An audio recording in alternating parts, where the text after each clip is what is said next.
Hello students, welcome to GICV Class 10 Solution Hub. In this video, we will solve Standard 10 Gala 2026. Subject is Basic Maths, paper number 4, section A.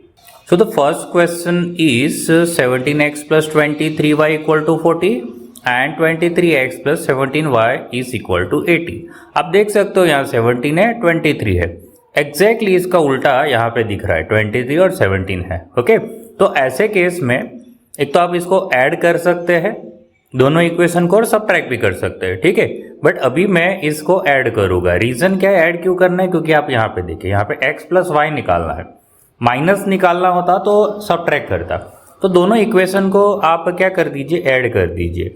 17x plus 23y equal to 40 और 23x plus 17y equal to 80 add करना है. Okay, sign change करने की ज़रूरत नहीं है.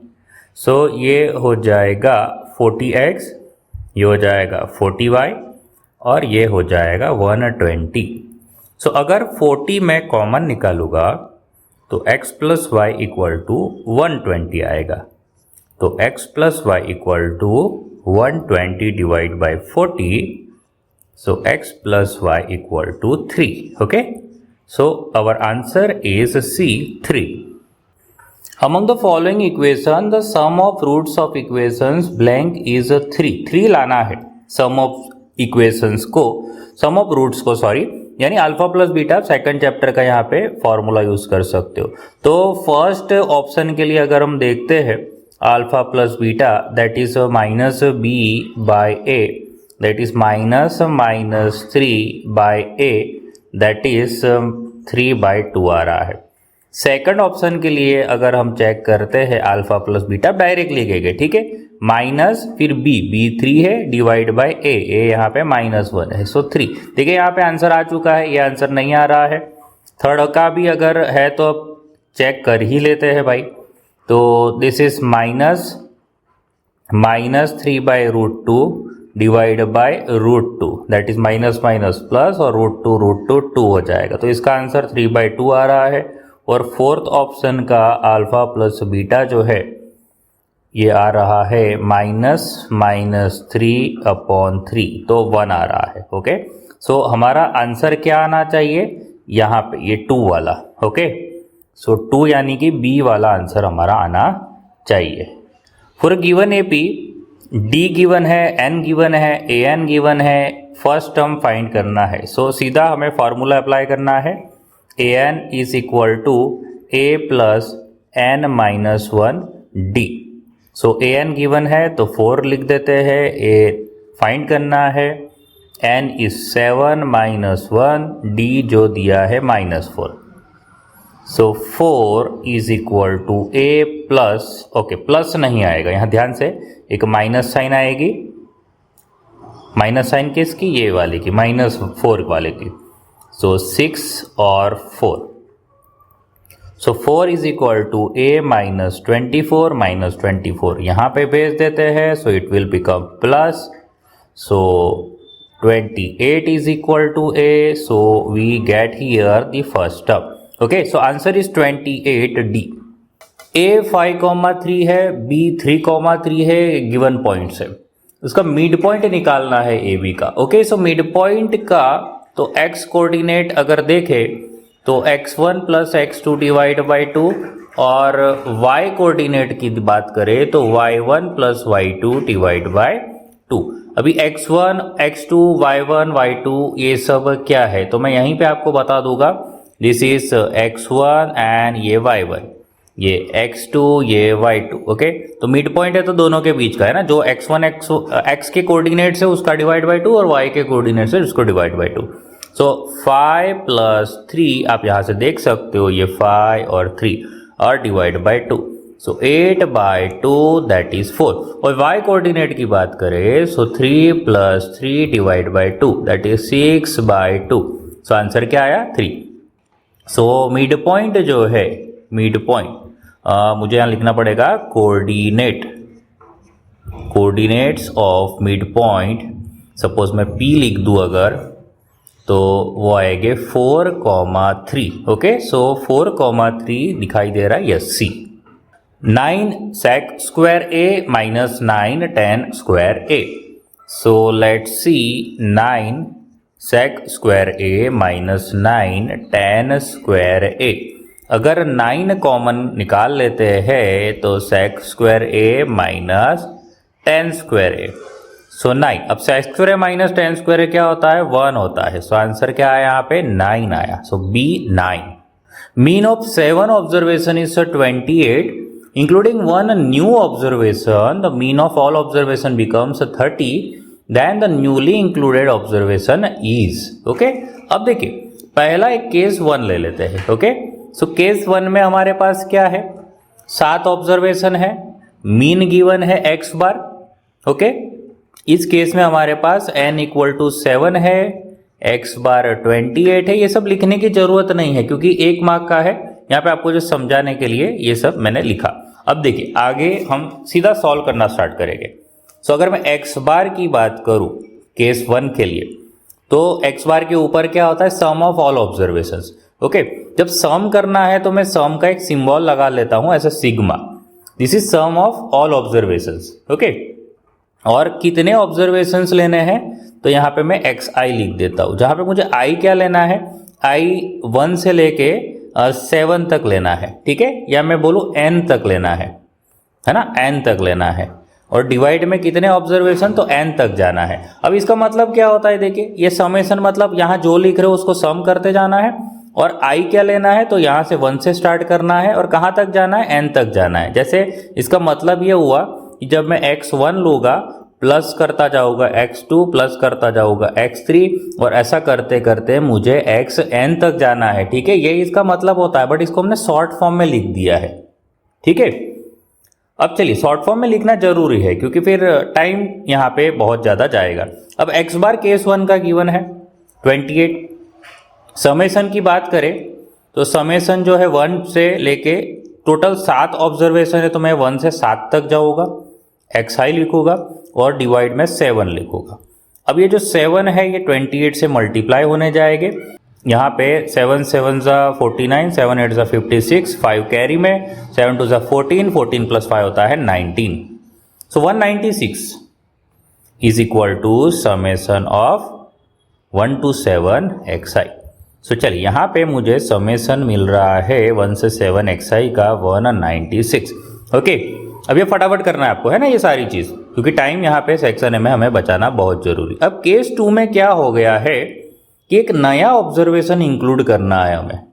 Okay, तो total पहले 7 ऑब्जर्वेशन थे, तो यहाँ पे n 7 लिखा था, यहाँ 1 से 7 जाना था। अब 7 नहीं जाना है, हमें 8 जाना है, डिवाइड में 8 लिखना पड़ेगा क्योंकि एक ऑब्जर्वेशन बढ़ गया। सो न्यू x बार जो मिलेगा, x बार डैश बोल देते उसको। अब जो सम ऑफ ऑब्जर्वेशन कितने हो गए, एक तो 1 से 7 वाला तो होगा ही, ओके, प्लस एक नया वाला ऑब्जर्वेशन है जिसको मैं k बोल देता हूँ। ठीक है, चलेगा, आप कुछ भी नाम दे सकते हैं।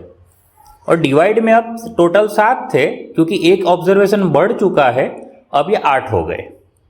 ओके, अब जो newly found x bar is also given, कहाँ गया, ये रहा 30।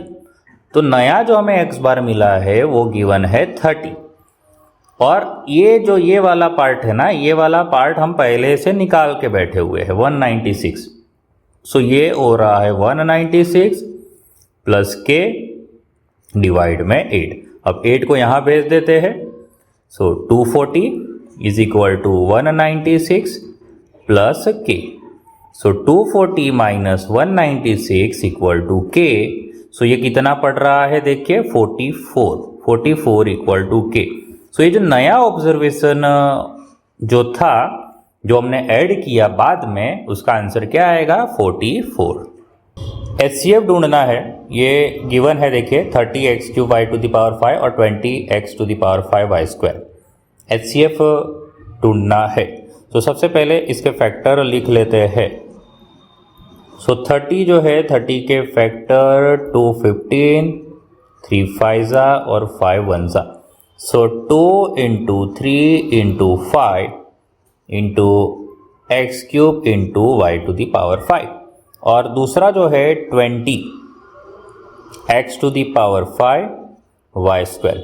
सो 20 जो है दैट इज 2 10 2 5 और 5 1 so it is 2 square 5 x to the power 5 and y square.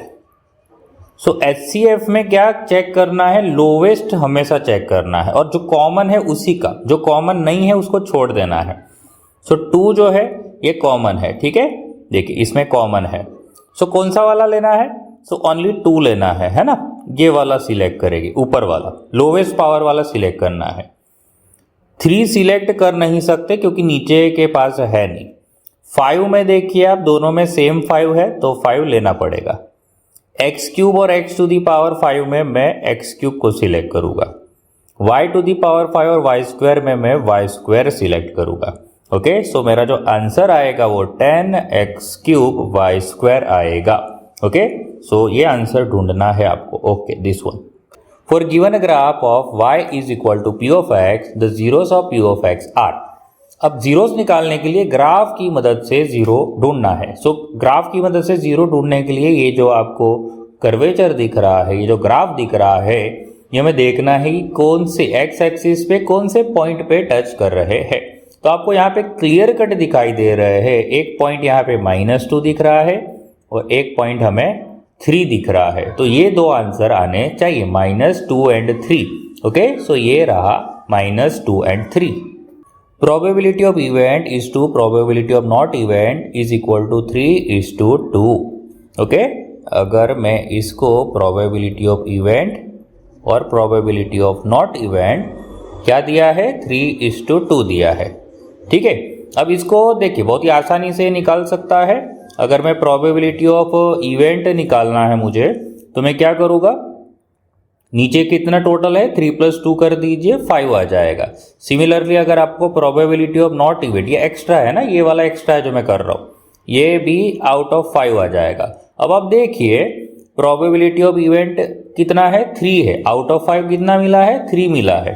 तो यहाँ पे क्या लिखना है, 3 लिखना है. और similarly probability of not event जो है ये कितना लिखा हुआ है, यहाँ पे देखिए प्रोबेबिलिटी ऑफ नॉट इवेंट लिखा हुआ है 2. सो यहाँ पे 5 में से इसको कितना पार्ट मिलेगा, 2 पार्ट मिलेगा. अब क्वेश्चन में क्या पूछा हुआ है, ये वाला पूछा हुआ है प्रोबेबिलिटी ऑफ इवेंट. सो हमारा आंसर क्या आएगा भाई, 3/5. Sine x + 10 degree is equal to 1/2 x ढूंढना है. अब साइन क्या है जो 1/2 होता है, एक तो हमें यहाँ पे क्वेश्चन में दे रखा है वो, और दूसरा साइन 30 डिग्री जो होता है वो होता है 1/2. अगर हम यहाँ पे कंपेयर करें तो इसका एंगल और इसका एंगल सेम होना चाहिए. रीजन, क्योंकि दोनों का आंसर 1/2 आ रहा है. इसका मतलब यहां से इसको कंपेयर करते हुए x + 10 = 30. सो x = 30 - 10. सो x = कितना आ जाएगा, 20. सो हमारा आंसर यहाँ पे आएगा 20. Point P lies in the exterior of a circle with a centre O. Tangent दिया है PA and PB drawn from a point P are incline to each other at 58 degree. Then POA कितना आएगा वो question में पूछा हुआ है. सो हमारे पास क्या है, एक सर्कल है. ओके, अब सर्कल के बाहर क्या है, एक पॉइंट P है ना. Point P lie exterior to the circle, यानी बाहर पे एक पॉइंट P है और दो टेंजेंट बन रहे हैं PA PB. सो एक टेंजेंट यहाँ से PA बना लेते हैं, एक टेंजेंट यहाँ पे PB बना लेते हैं. Okay, so this is PA PB. Okay, और सेंटर जो सर्कल का है वो भी गिवन है O. अब आपको पता होगा कि ये जो रेडियस और टेंजेंट परपेंडिकुलर होते हैं, ये भी रेडियस और टेंजेंट परपेंडिकुलर होते हैं. क्वेश्चन में क्या पूछा है, POA. POA यानी कौन सा एंगल, POA, ये वाला एंगल क्वेश्चन में पूछा हुआ है. दिया कौन सा हुआ है, तो PA और PB जो दोनों इंक्लिनेशन है वो गिवन है. क्वेश्चन में कौन सा गिवन है, ये दोनों का जो एंगल है वो कितना गिवन है, 58 डिग्री गिवन है. ओके, तो सबसे पहले आप क्या कर दीजिए, A बी ढूंढ लीजिए, ये वाला देखिए, अगर ये गिवन है तो उसके एग्जैक्टली सामने आप चले जाइए, ए ओ बी ढूंढ लीजिए। ए ओ बी कैसे ढूंढेंगे, बड़ा आसान है। एंगल ए ओ बी जो है आपको 180 डिग्री माइनस आपको ए पी बी जो गिवन है ना, ये ए पी बी गिवन है, ये वाला 58 कौन सा एंगल है, ए पी बी, उसमें 180 में से माइनस कर दीजिए, ठीक है। सो 180 माइनस 58, सो ये हो जाएगा 122, ओके 122 डिग्री। अब ये एंगल आ चुका है पूरा ए ओ बी, अब आधा ये है आधा ये है, यानी आपको सिंपली 120 के दो हाफ कर देना है, यानी ये भी मिल जाएगा ये भी मिल जाएगा, तो जो हमें चाहिए वो मिल जाएगा यहाँ पे, ओके। सो ये जो एंगल है हमारा पी ओ ए वो कितना हो जाएगा, ए ओ बी का आधा, सो 122 का आधा, यानी 2 6 और 1 जा, सो आंसर 61 डिग्री आना चाहिए। The mean of first and odd natural number, देखिए ध्यान से यहाँ पे ऑड वर्ड यूज किया है, तो उसका मीन फाइंड करना है। तो मीन फाइंड करने के लिए थोड़ा हम प्रोग्रेशन का हेल्प लेते हैं। सो हमारे पास एक एपी बन के आता है 1 3 5 7 और डॉट डॉट डॉट, ओके। तो अप टू ये कहाँ तक जाएगा, एन तक जाएगा, है ना। कॉमन डिफरेंस हम यहाँ से निकाल लेते हैं, 3 - 1 2, ओके। अब यहाँ पे हमें मीन निकालना है। सो मीन क्या होता है, x bar is equal to, again देखिए सम ऑफ ऑब्जर्वेशन, जैसे कि मैं यहाँ पे x1 plus x2 plus x3 dot dot dot up to xn, और डिवाइड में मुझे टोटल ऑब्जर्वेशन करना है। अब ऊपर का जो फॉर्मूला है यहाँ पे सम ऑफ ऑब्जर्वेशन का फॉर्मूला लगाना पड़ेगा, है ना। सम ऑफ ऑब्जर्वेशन का फॉर्मूला हमें पता है। So n by 2 in the bracket 2a plus n minus 1 d divide by n। अब चलिए एक काम तो यहाँ से देखिए n n कैंसिल हो गया, सो चलिए अभी बचा है 1 by 2 2। अब जो a है फर्स्ट टर्म, ओके, यहाँ पे फर्स्ट टर्म रह गया लिखना, है ना। चलिए कोई बात नहीं, a क्या है 1 है, सो a के जगह पे 1 n - 1 एंड d क्या है 2 है। इसको सिंप्लीफाई करना है भाई, इसको सिंप्लीफाई करोगे आपका आंसर आ जाना चाहिए। सो दिस इज 1 by 2, 2 1 जा 2, और यहाँ पे इस 2 को अपने अंदर भेज देते हैं, ठीक है, इसको अंदर भेज देते हैं। सो ये बन जाएगा 2n - 2, ओके। अब आप देख रहे हो 2 और 2 कैंसिल हो रहे हैं, है ना, +2 - 2 कैंसिल हो गए। चलिए क्या बचा, 1 by 2, और ब्रैकेट में सिर्फ 2n बचा है भाई। तो इसमें भी ये चीज़ देख के 2 2 कैंसिल हो गया, तो हमारे पास आंसर क्या आया है, n आया है। सो answer is n। HCF of 63 and 77 1 है, तो चलिए चेक कर लेते हैं। 63 जो होता है 7 9 जा यानी 3 का स्क्वायर, है ना 9, और 7 जा, और 77 की बात करें तो ये होता है 7 × 11। सो HCF जो है देखिए 3 तो है नहीं कॉमन, बट 7 तो है, तो 7 ही आएगा, तो HCF 7 आना चाहिए, ठीक है। सो ये स्टेटमेंट क्या होगा, false. The sum of zeros of a quadratic polynomial this one is a -2/3 given है। सो चेक कर लेते हैं sum of zero. So alpha plus beta जो है that is -b/a। So minus, अब b जो है 5 है और a जो है 3 है, यहाँ पे आंसर -5/3 है और यहाँ पे -2/3 है। सो ये स्टेटमेंट क्या हो जाएगा, फॉल्स हो जाएगा। The graph of the equation 49x - 51y is equal to k is a line passing through the origin then k equal to 0, okay, ऐसा बोला हुआ है, ओरिजिन से पास हो रहा है। सो ओरिजिन के कोऑर्डिनेट क्या होते हैं, x इक्वल टू 0 और y इक्वल टू 0 लेना है, ठीक है। सो अगर आप LHS लेके ये सॉल्व करते हो 49x - 51y, आपको 0 0 रखना है, ठीक है, 49 × 0 और 51 × 0। सो ये 0 - 0 इज 0, दैट इज k दिया हुआ है, बराबर ना, that is k, okay. So ये आ रहा है RHS, ये आ गया है फाइनली, ओके। सो ये ट्रू है, इस हिसाब से देखे तो ये स्टेटमेंट ट्रू है। The probability of sun rising in the west is -1। देखिए प्रोबेबिलिटी कभी भी नेगेटिव नहीं आ सकती, तो कभी भी प्रोबेबिलिटी माइनस में दिया तो आंख बंद करके आपको फॉल्स ही लिखना पड़ेगा। कॉमन डिफरेंस ऑफ एपी, इसका कॉमन डिफरेंस निकालना है, ठीक है। सो कॉमन डिफरेंस डी के लिए मुझे second term minus first term करना पड़ेगा। सेकंड टर्म कितना है, रूट में 24 और ये है रूट में 6। अब रूट में 24 यानी 6 4 लिख सकते हैं, ठीक है। अब देखिए साइड पे, दिस इज 6 4, ओके। सो इसको अपने 6 4 कर देते हैं और रूट 6। अब इसको अलग अलग कर देते हैं, ये रूट 6 हो जाएगा और रूट 4 जो है वो 2 हो जाएगा अपॉन माइनस रूट 6। तो रूट 6 अगर मैं कॉमन निकालता हूं तो अंदर बचेगा 2 - 1, 2 - 1 1 आ जाएगा। सो आंसर क्या आएगा, root 6। So our answer is root 6। The common point between circle and tangent to circle is called what. मतलब कि अगर हमारे पास एक सर्कल है हमारे पास और उस सर्कल के पास हमारे पास एक लाइन जा रही है, तो ये जो कॉमन पॉइंट मिल रहा है सर्कल का और टेंजेंट का, सपोज इसको मैं ए बोल देता हूं, तो इसको क्या बोलते हैं, पॉइंट ऑफ कांटेक्ट। आंसर क्या आएगा, point of contact. A girl calculates the probability of her winning the first prize in lottery is 0.08. If 6,000 tickets of the lottery are sold, how many tickets has she bought? So चलिए probability of winning, probability of अगर मैं winning लिख देता हूँ, so उसने जितनी भी ticket खरीदी होगी, सपोज मैं x लिख देता हूँ उस टिकट को, और out of total ticket, okay, out of total ticket. तो टोटल टिकट उसने जो खरीदी वो 6,000 गिवन है और प्रोबेबिलिटी ऑफ जो विनिंग है वो भी गिवन है भाई, okay. Probability of winning given है 0.08। उसने टिकट जो बाई करी वो x है। चलिए यहाँ पे एक चीज मैं करेक्ट कर देता हूँ, ठीक है।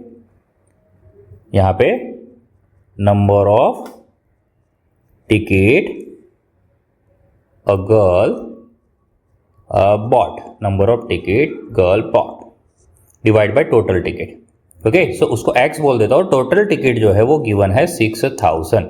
सो 0.08 into 6,000 is equal to x, और 48 होगा, ओके, और एक जीरो भी बचेगा, तो x जो आएगा वो 480 आएगा। सो उसने 480 टिकट बाय करी होगी।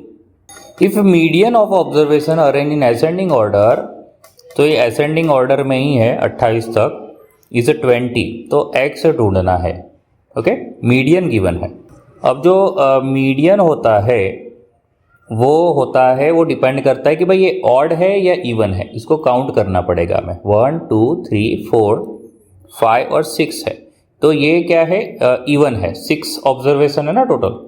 सो हमें जो 6 है उसके लिए क्या करना पड़ेगा, n by tooth observation plus n by 2 plus 1th observation और डिवाइड बाय 2 करना पड़ेगा, ओके, डिवाइड बाय 2,